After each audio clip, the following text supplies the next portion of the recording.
Setelah 2 bulan menjalani masa transisi pembelajaran tatap muka pada pelajar tingkat sekolah dasar dan sekolah lanjutan tingkat pertama, mulai pada bulan Maret tahun 2021 Dinas Pendidikan Kabupaten Pasaman akan berlakukan peraturan pembelajaran tatap muka pada masa kebiasaan baru, yang dikeluarkan Menteri Pendidikan berdasarkan keputusan bersama 4 menteri. Pemberlakuan pembelajaran tatap muka pada masa kebiasaan baru tidak jauh berbeda dengan kegiatan belajar tatap muka di masa transisi pada Januari dan Februari tahun 2021, yang mana setelah menjalani masa transisi pembelajaran tatap muka selama 2 bulan, dengan menerapkan protokol kesehatan penanganan COVID-19 dengan ketat, seperti membagi siswa menjadi 2 kelompok rombongan belajar, mewajibkan seluruh siswa dan guru memakai masker, mengatur jarak tempat duduk siswa, meniadakan kegiatan ekstrakurikuler, tidak ada jam istirahat siswa, dan kantin sekolah.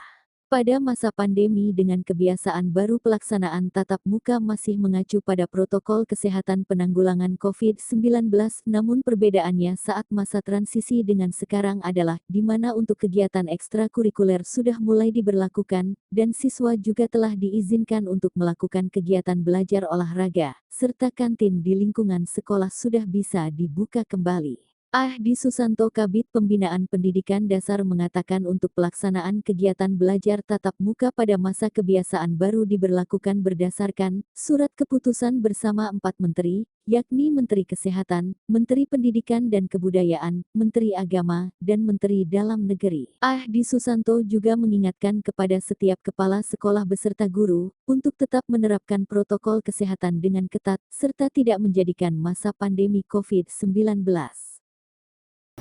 Pada bulan Maret ini mestinya kita sudah masuk kepada masa kebiasaan baru, karena di SKB Pak Menteri itu kita harus sebelum masuk kebiasaan baru kita melalui masa transisi 2 bulan, itu terhitung Januari Februari ya.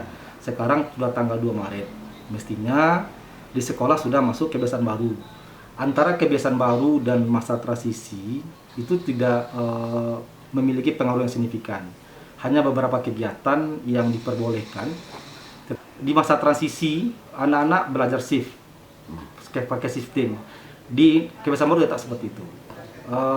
Anak-anak harus berjarak 1,5 meter, baru tidak seperti itu. Di masa transisi, belum boleh kantin dibuka ada di sekolah. Sekarang di masa era kebiasaan baru itu sudah boleh. Tapi kantin masih tetap mengacu kepada protokol kesehatan yang ada. Artinya di kantin itu harus bersih, tersedia cuci tangan atau sanitizer, petugasnya juga harus pakai masker, dan tetap ada jaga jarak di kantin tersebut. Seperti setiap tamu yang masuk diukur suhunya, itu yang mesti diterapkan di kantin sekolah tersebut. Di sisi lain, kegiatan yang tidak boleh di masa transisi seperti olahraga, di masa kebiasaan baru itu sudah boleh. Tapi masih tetap mengacu kepada protokol kesehatan yang sudah dibakukan oleh Satgas COVID-19 gitu. Berarti seperti ini juga untuk kebiasaan olahraga di kebiasaan baru, anak-anak juga belum diperbolehkan untuk menggunakan media yang mengharuskan digunakan oleh orang banyak, oleh siswa banyak. Tetap mengacu kepada tetap pakai masker, tetap menjaga jarak, dan menjaga etika batuk sebagaimana mesti yang ada di masa transisi. Itu mungkin. Dan untuk kesiapan kita untuk Pasaman, setelah kita evaluasi pertemuan kita di 2 bulan di awal Januari ini, insya Allah kita sudah siap masuk kepada masa kebiasaan baru.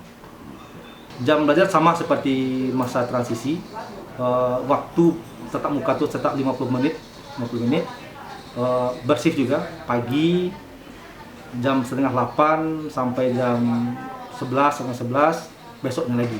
Tetap juga tidak kita bolehkan satu hari itu 2 shift. Satu hari tetap 1 shift. Untuk kekhawatiran guru dengan sedikitnya jam pembelajaran bahwa materi ajar itu tidak sampai, itu tidak punya alasan. Setidaknya dengan acuan yang dimiliki oleh guru, kurikulum darurat, KIKD yang sudah ada, itu sudah mengatur tentang sedikitnya waktu pembelajaran dibanding suasana normal seperti biasa sebelum COVID. Kita berharap seperti ini, jangan jadikan pandemi ini kita hanya berpangku tangan saja seperti biasa. sebaiknya kawan-kawan kepala sekolah, kawan-kawan guru tetap menggenjot mutu, tetap mempertimbangkan bagaimana materi itu sampai kepada anak dengan metode-metode tertentu dengan tidak melanggar protokol kesehatannya.